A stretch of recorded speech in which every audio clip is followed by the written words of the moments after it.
देखिए #नई सोच मेरे यानी उज्जवल त्रिवेदी के साथ।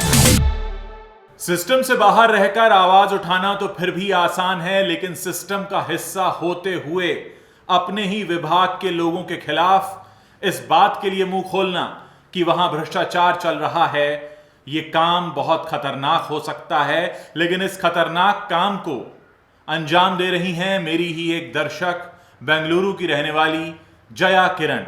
जया किरण एक ग्रेड ए ऑफिसर हैं, विजुअली इंपेयर्ड हैं और वो अपने ही विभाग में काम करने वाले कई बड़े अफसरों के भ्रष्टाचार को सबके सामने लाने का काम कर रही हैं। लेकिन मैं आपको बता दूं, ये काम खतरों से खाली नहीं है और इसी वजह से उन्हें कई तरह से परेशान किया जा रहा है। आइए पहले सुनते हैं जया किरण क्या कहती हैं। वो इंटेंशनली मुझे यहाँ से वहाँ ट्रांसफर कर दिया। वो सबको इन्वॉल्वमेंट है।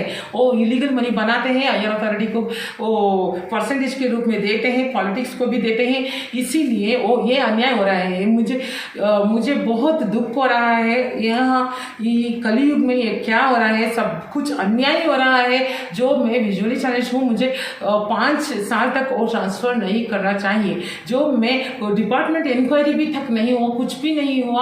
मैं आपको बता दूं कि यह मामला कोई छोटा मोटा नहीं है, क्योंकि हमारे देश की सरकार आंगनबाड़ी या फिर गांव में रहने वाले बच्चों के लिए जो कार्यक्रम चलाती हैं, उनका बजट कई हजार करोड़ का होता है। आइए सबसे पहले बात करते हैं मिड डे मील योजना की। मिड डे मील योजना के लिए सरकार ने इस साल का जो बजट रखा है वो है करीब 11,000 करोड़ रुपए का। पिछले साल यही बजट 12,900 करोड़ रुपए का था। यह तो हुई उन गरीब बच्चों के लिए मिड डे मील की बात। अब आइए मैं आपको बताता हूं कि किस तरह से सरकार आंगनबाड़ी पर हजारों करोड़ रुपए का बजट रखती है और फिर यह सारा सिलसिला शुरू होता है। महिला एवं बाल विकास मंत्रालय की तरफ से चलने वाले सक्षम आंगनबाड़ी इस कार्यक्रम का बजट सरकार ने 24,000 करोड़ से भी ज्यादा का रखा है और इसी के तहत मिशन पोषण का जो बजट है वो 20,000 करोड़ रुपए से भी ज्यादा का है। और ऐसे में ये जो सरकारी अफसर होते हैं, इनके ऊपर बहुत बड़ी जिम्मेदारी होती है कि इस पैसे का सही इस्तेमाल हो, ये पैसे का लाभ सही लोगों तक पहुंचे। लेकिन सारी धांधली यहीं से शुरू होती है, जब इतना मोटा और इतना बड़ा पैसा इन सरकारी अधिकारियों के पास आता है तो यहीं से शुरू होती है वो भ्रष्टाचार की कहानी, जिसको पूरी दुनिया के सामने लाना चाहती हैं जय किरण। लेकिन आपको जानकर हैरानी होगी कि जब जय किरण ने ऐसा करना चाहा तो न सिर्फ उनके अफसरों ने उन्हें तरह तरह की यातनाएं देना शुरू किया, बल्कि स्थानीय मीडिया भी उनके खिलाफ हो गया। उन्होंने पुलिस में जाने की कोशिश की, लेकिन वहां भी उनकी बात नहीं सुनी गई। और यही वजह है कि हम अपने प्लेटफॉर्म पर जय किरण का यह मुद्दा लेकर आए हैं, ताकि हम बता सकें कि हमारे ही देश में काम करने वाली एक ग्रेड ए ऑफिसर ऐसी भी हैं जो सरकारी विभाग में चल रहे भ्रष्टाचार को खुद सामने लाना चाहती हैं, लेकिन खुद ही शिकार हो गई हैं और उनकी सुनने वाला कोई नहीं है। क्या है कि आंगनबाड़ी में जो आता है वो सब कुछ 15 लाख खर्च होता है, पर 35 लाख वो बना देते हैं। वो सब क्या है कि वो शेयर करते हैं, वो मनी लेकर शेयर करते हैं। जो एमएलए की वो राइट हैंड और उसके फ्रेंड लोग हैं ना, वो ही एमएसपीटीसी को क्या करते हैं, और डीलिंग करते हैं। वो वहाँ डीलिंग होने के बाद हम जो एमएसपीटीसी को जो पैसे डालते हैं, उस पे से 35 लाख 30 लाख ऐसे होता है ना, वो पैसे को लेकर शेयर करते हैं। और पुष्टि में क्या होता है, जो इंग्रेडिएंट्स डालना चाहिए वो इंग्रेडिएंट्स नहीं डालते हैं, सिर्फ शुगर और रागी ऐसे डालते हैं। वो भी क्लीन नहीं करते हैं, ऐसे ही पैक करते हैं। जो यहाँ हासन डिस्ट्रिक्ट में जो पुष्टि दे रहे हैं, जो वो सभी घर को पता है वो अच्छा नहीं है। जो बच्चों को नहीं खिलाते हैं, गाय खाता है, बच्चे नहीं लगाते हैं, क्योंकि अच्छा पुष्टि नहीं डालता है। जो पुष्टि को इंग्रेडिएंट्स डालना चाहिए, वो इंग्रेडिएंट्स को वो बेचकर उससे भी इलीगल मनी प्राप्त करते हैं। इसीलिए मेरे प्रार्थना क्या है कि ये सब गवर्नमेंट डीलर्स को नहीं छोड़कर, गवर्नमेंट जब उसको अपने वश में लेकर इस इंग्रेडिएंट्स को जो करते हैं, लाइक मिड डे मील्स है ना, वहाँ आफ्टरनून क्या मिड डे मील्स लोगों को डालते हैं ना, वो गवर्नमेंट के वश में है। ठीक उसी तरह ये भी गवर्नमेंट में उसमें लेकर वो किया तो ये परसेंटेज को यहाँ रोक दिया जा सकता है। इस मनी वो लेकर इस ईयर पर वो more than 3 crores money he made. Jaya Kiran के ये आरोप सुनने के बाद आपको उस जमीनी हकीकत का अंदाजा लग गया होगा जो असल में इन सरकारी दफ्तरों की होती है, यानी सरकार की तरफ से ग्रांट आती है लेकिन ग्रांट सही जगह तक नहीं पहुंचती।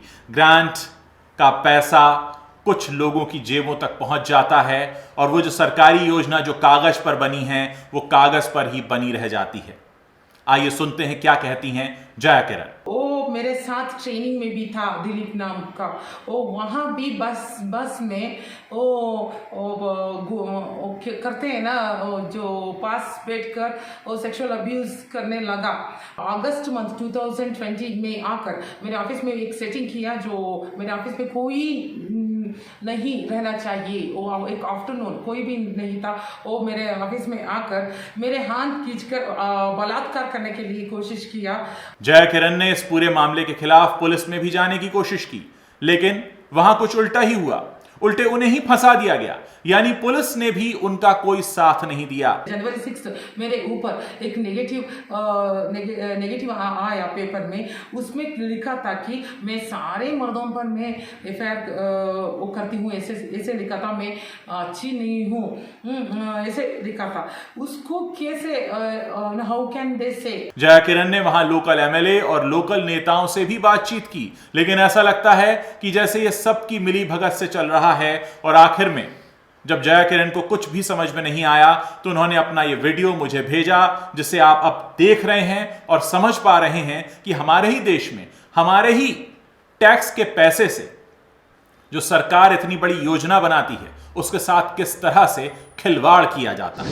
यह तो भ्रष्टाचार का एक मामला है जो आपने मेरे इस वीडियो के जरिए जाना। हम नहीं जानते कि हमारे देश की अलग अलग सरकारी परियोजनाओं में कितने और मामले ऐसे चल रहे हैं। यहां मेरे ये कहने का मतलब बिल्कुल भी नहीं है कि आंगनबाड़ी पर होने वाला खर्च इसी तरह से अफसरों की जेब में जाता है, लेकिन एक सवाल तो उठता है कि अगर बेंगलुरु के इस हिस्से में या कर्नाटका के हासन में ऐसा हो रहा है या किसी भी एक जगह पर ऐसा हो रहा है तो क्या ये अकेली ऐसी जगह है या इसी तरीके के मामले कई और जगह पर हैं? या हो सकता है इस समय मेरा वीडियो देखने के बाद बहुत से ऐसे ईमानदार सरकारी अफसर जो जय किरण की तरह हैं वो इससे प्रेरित हों और अपने आसपास के भ्रष्टाचार को उजागर करना चाहिए। अपने इस वीडियो के माध्यम से मैं आप सभी को आमंत्रित करता हूं, अगर आपके पास भी ऐसी कोई शिकायत है जो कहीं सुनी नहीं जा रही, जिसको कोई न्यूज मीडिया छापने को तैयार नहीं है, जिसकी पुलिस में कोई कार्रवाई नहीं हो रही, जिसके बारे में कोई एमएलए एमपी सुनता नहीं है, आप वो सारी जानकारी मुझ तक पहुंचा सकते हैं। आपको मेरा व्हाट्सएप नंबर भी पता है, आपको मेरा ईमेल आईडी भी पता है। जिस तरह से जय किरण ने हिम्मत दिखाई और अपना सच सामने लेकर आई, हमारी कोशिश होगी कि हमारे देश में जितने भी ईमानदार लोग हैं और अपने आसपास हो रहे किसी भी भ्रष्ट आचरण को सामने लाना चाहते हैं तो हम उनके साथ पूरी मुस्तैदी से खड़े रहें ताकि हमारे देश में सच की जीत हो, न्याय की जीत हो। यह मेरा आपसे वादा है। देखिए #नई सोच मेरे यानी उज्ज्वल त्रिवेदी के साथ।